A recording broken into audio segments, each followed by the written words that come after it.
Mga master, okay lang bang? Huwag niyong skip ang mga ads sa aking mga video kung okay lang mga master. Salamat sa solid na suporta po. Yon, what's up mga masters? Nandito na naman tayo sa panibagong araw, panibagong kabanata na naman ang pagsasama-samahan natin ngayon guys.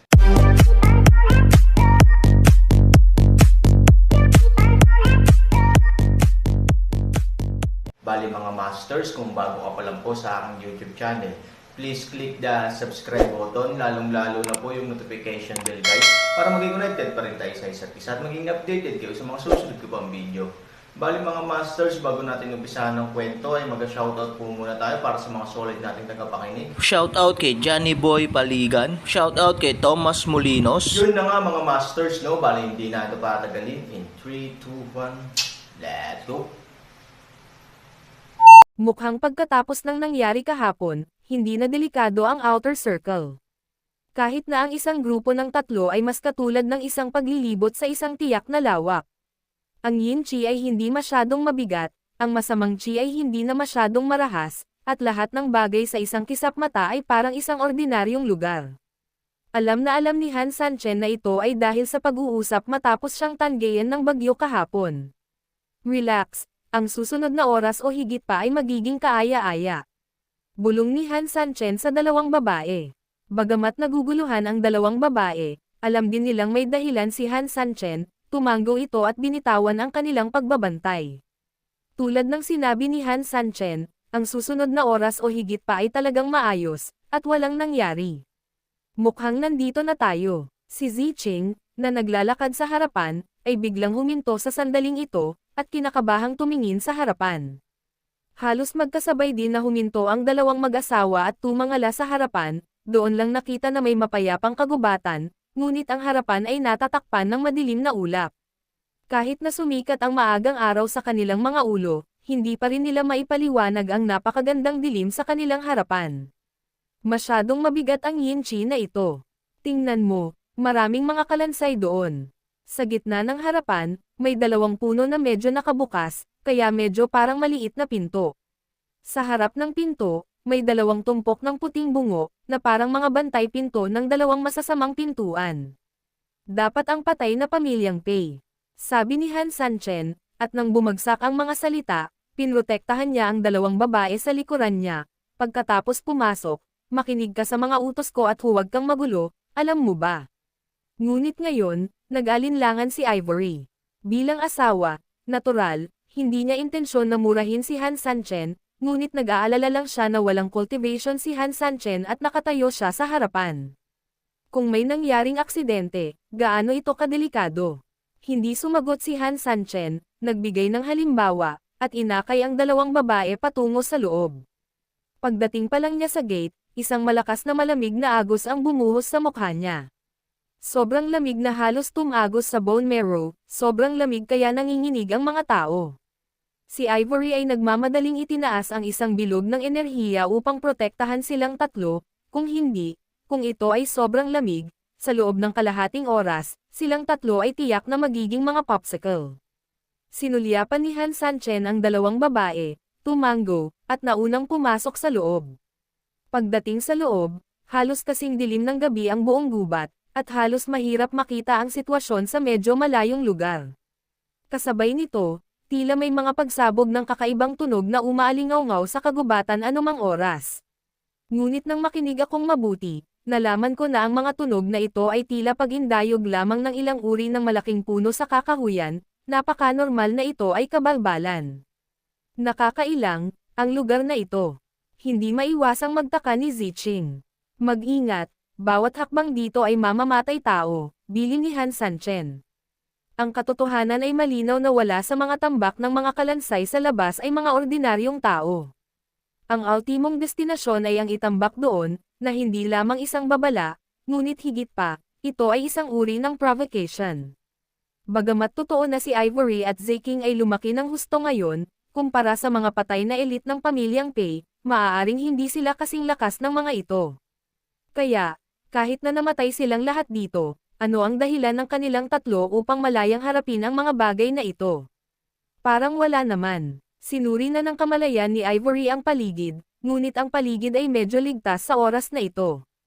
Hindi pwedeng wala. Umiling. Si Han Sanchen, maaari mo bang malaman, kakaibang tanong ni Ivory, talagang wala siyang nahanap, ngunit sinabi ni Han Sanchen na naniniwala rin si Ivory na mayroon siyang mga dahilan. No, I can't find it out, I don't even have cultivation base, how can I investigate the surroundings? Walang magawang umiling si Han Sanchen, paano mo malalaman na 3,000 na magkapatid? Hindi pwedeng wala, tsaka, sa ugali mo, parang determinado ka. Kakaibang sabi din ni Ziching, ang mga mata ni Han Sanchen ay patuloy pa rin sa pag-scan sa paligid, dahil sa intuisyon, kung ang mga bungo ng mga taong pumapasok dito ng marami ay nakatambak sa pintuan, na parang 2 piraso ng pinto ang inilagay doon, kung gayon, sa kanilang mga puso, sila ay tiyak na lubhang mamamatay tao, kung ganoon, paano nila mabibitawan ang gayong kapangyarihan ng pagbabawas, mga taong provocative sila, sa pag-iisip nito, sa wakas ay huminto ang mga mata ni Han Sanchen sa gubat sa 45 degrees sa harapan niya, at bahagyang ngumiti, lumabas ka.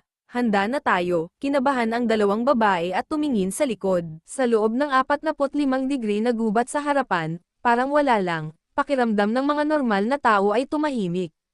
Gayunpaman, nang ang 2 babae ay lubhang kakaiba, biglang, isang bakas ng itim na usok ang lumitaw mula sa gubat. Ang sumunod ay ang mabilis na paglamig at pagyayelo ng hangin. Ang berdeng damo sa ilalim ng mga paa ay mabilis na tumitibay sa bilis na nakikita ng hubad na mata, at ang mga nakapaligid na puno at iba pang berdeng halaman ay mabilis ding nagkristal. Pumasok si Fang Fo sa mundo ng yelo at nyebe sa isang iglap. Bobobo. Sa takip ng enerhiya, ang mga kristal ng yelo ay mabilis ding namumuo, at tila ang takip ng enerhiya ay ganap na mapapatatag anumang oras. Si Suying Xia ay hindi nang ahas na maging pabaya, at nagmamadaling naglunsad ng enerhiya upang suportahan ang hadlang, ngunit kahit na ganoon, malinaw pa rin niyang nakikita ang patuloy na mga bitek sa bilog ng enerhiya. Biglang natarante si Ziking, ito, gaano ito kabangges. Kahit si Sister Ivory ay hindi makalaban. Nang bumagsak ang mga salita, nagmamadali rin si Ziching na magdala ng enerhiya at hinampas si Ivory sa balikat, sinusubukang tulungan siyang suportahan ang takip ng enerhiya ng magkasama. Sa sandaling masira ang takip ng enerhiya dito, ang kaligtasan ng 3 ay lubhang nanganganib. Ngunit kahit na ang 2 babae ay nagtutulungan, maaaring mahirap para sa panukat na bilog na pigilan ang lamig sa labas, at ang pagkalagot ay kumakalat pa rin. Ano ang dapat kong gawin? Nataranta ang 2 babae at tumingin kay Han Sanchen. Bahagyang ngumiti si Han Sanchen, hindi nag-aalala. Hindi naman kaya ni Han Sanchen ang anumang bagay, ngunit alam niyang walang epekto ang pag-aalala. Hindi matalo ito. Sa bawal na lugar, may mga patay lang, walang buhay. Kakaibang boses ang narinig, parang may nagsasalitang namamaos habang kinukurot ang leeg. Ito ay medyo hindi kasiya siya, ngunit pagkatapos marinig ito, nakadama ito ng labis na pagkalungkot sa mga tao. Senior, pupunta ako sa Han Sanchen. Magalang na yumoko si Han Sanchen. Wala akong pakialam sa pangalan mo. Nakita mo ba ang tambak ng mga kalansay sa harap ng pinto? Sa tingin mo ba mahalaga kung may mga pangalan sila? Ngumisi ang boses. Sa lugar na ito, may 3 pang kalansay. Pagkatapos ng mga salita, isang bug zone ng malamig na hangin ang tumama, at nakita agad nilang 3 na ang energy shield ay direktang nakabasag ng isang malaking bitek na halos 1 metro ang haba, at ang pagkawatak-watek ay tila sa isang iglap lamang. Nataranta ang 2 babae. Mabilis ang mga mata ni Han Sanchen at mabilis ang mga kamay nito. Nagmamadali niyang ginalaw ang kanyang mga kamay at nag-isip, at ang Chaos Clock, na orihinal na kasing laki lang ng palad, ay biglang naging sariling laki. Sa humuhuni nitong tunog ay natakpan din silang 3 ng Chaos Bell, sa loob nito. Madilim ang paligid, hindi inaasahan ni na Ivory at Ziking ang ganoong eksena, at hindi nila ito naaninag ng ilang sandali. Gayunpaman, nang mag-apoy si Ziking ng isang sinag ng liwanag na may mahika, ang 2 babae ay hindi napigil ang makaramdam ng mas kakaiba, nasaan ito, ano ang nasasakupan natin. Hindi tulad ng atensyon ng 2 babae, nakatingin si Han Sanchen sa energy shield na malapit nang sumabog sa harapan nilang 3. Ngumiti si Han Sanchen, bagamat pumuputok pa rin ang energy shield, halatang hindi ito patuloy na nabasag, na nangangahulugan din na talagang kayang labanan ng Chaos Clock ang mga ice crystal na iyon. Huwag kang matakot, Ito ay isang artifact na ibinigay ng isang tao. Marahan na umalma si Han Sanchen. Nang marinig ang mga salita, ang dalawang babae ay tumango, at napansin na ang kalasag ng enerhiya ay hindi ganap na nasira, tila alam na ang tinatawag na. Banal na sandata ay gumaganap ng isang protection na papel. Boom! Hindi tumunog ang higanteng kampana, ngunit halatang gumagalaw ang buong katawan nito. Chaos Clock. Sa labas, may kakaibang boses na nagtanong. Maganda ang paningin ni Senior. Tumutugon si Han Sanchen bawat minuto. Ikaw lalaki, paano ka magkakaroon nito? Paano mo nakuha? Ito ay ibinigay ng isang tao sa labas. Mahina na tumawa si Han Sanchen. Senior, nakita mo na rin, isa lang akong basura, wala akong kahit katiting na cultivation base, kaya gusto kong kunin ito ng hindi sinasadya, o kunin ito ng mayabang. Alinman sa dalawa, para sa akin, ito ay isang imposibleng gawain. Ipadala mo, may ibibigay sila sayo. Nagdududang tanong ng boses. Iniisip ni Senior na dapat nila kaming patayin tulad mo o ikaw, hindi ba? Nakangiting sabi ni Han Sanchen, bago siya hinintay na sumagot. Ikaw bata, pinatay kita. Galit na sabi ng boses sa labas. Senior, hindi magandang bagay na takutin ang mga nakababatang henerasyon. Sinabi na sa akin ng mga nasa harapan na ang Chaos Clock ay isang bagay na nabubuhay kasama ng langit at lupa. Siguro hindi kita kayang salakayin, ngunit umaasa dito, kaya kung labanan ang iyong pag-atake, kaya hindi tama na takutin ang mga bata. Tumawa si Han Sanchen. Humph! Nang marinig ang maliit na panunuyan ni Han Sanchen, ang boses ay hindi kasing rahas ng kanyang inaakala, ngunit isang napakamatalim na ngiti. Pagkatapos noon, walang gumagalaw sa labas. Hindi naiwasang magtinginan silang tatlo na may sama-samang pagdududa. Ano ang sitwasyon? Storytelling channel sa YouTube. Sa sumunod na segundo, direktang hinayla ni Han Sanchen si Su Yingxia pataas. Pagkatapos, sa unang pagkakataon, muling kumanta at sumayaw ang mag-asawa. Parang picture lang, masayang buhay. Ginagawa nitong baliw ang mga bagay sa labas, at ang pagko-author ng pag-ataking ito ay sumabog sa pagtambulen. Dam, pagong ka ba? Kung meron ka, lumabas ka at lumaban ka. Tumakbo sa ipinagbabawal na lugar ng kamatayan, ngunit naglakas loob lamang na magtago dito, mabahong bata, aso ka ba?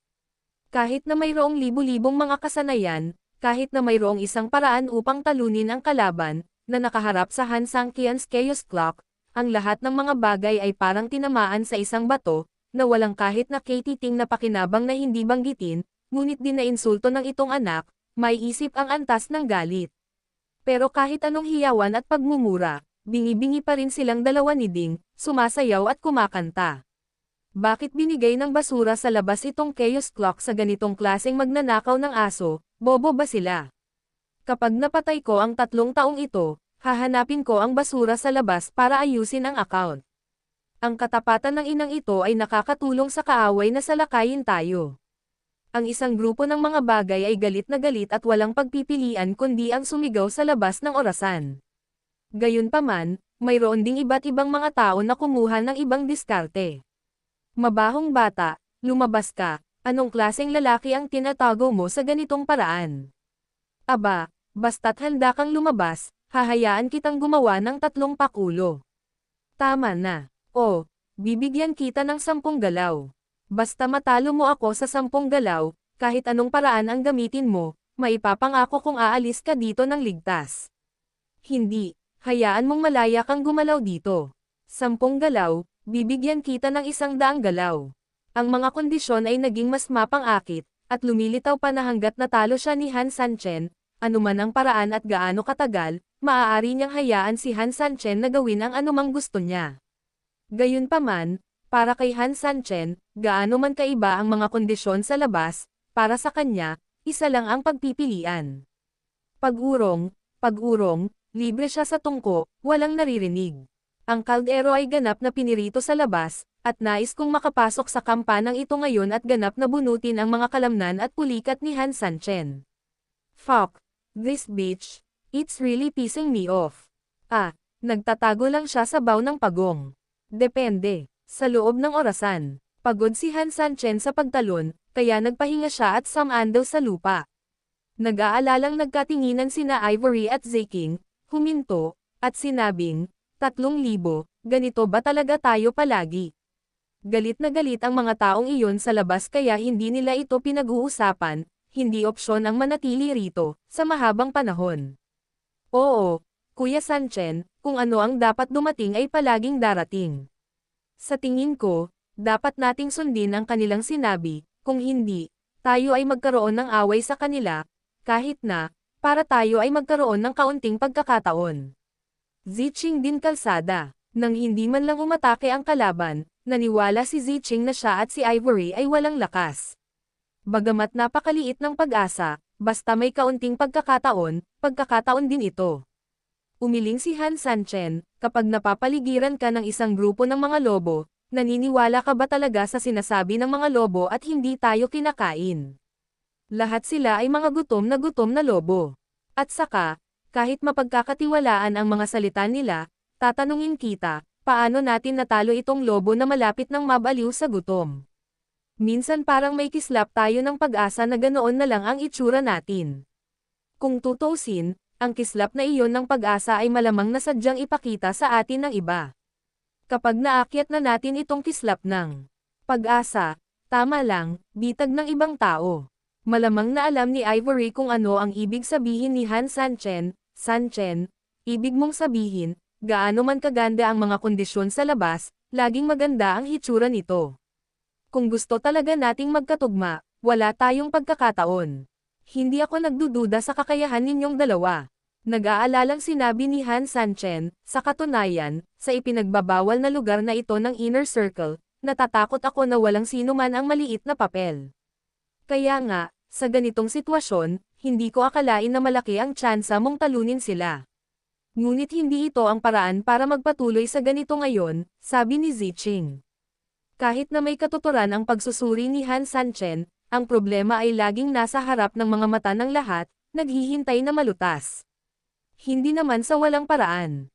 Sabi ni Han Sanchen. Anong paraan? Tanong ni Ivory. Maghintay. Sabi ni Han Sanchen. Nagulat si Ziching, maghintay para saan? Maghintay para sa isang tunay na lobo, o sa halip, ang lobo hari. Mahinang sabi ni Han Sanchen. Hari ng lobo. Yun na nga mga masters, no? Bali panibagong kabanata na naman yung natapos natin ngayong gabi. Muli, maraming salamat po talaga sa walang sawang suporta po sa aking YouTube channel na talagang inaabangan nyo po ang bawat upload ko po. Bali mga masters, magkita-kita ulit po tayo bukas ng gabi at ngayon po ay magpapaalam po muna tayo. Bali mga masters, bye-bye!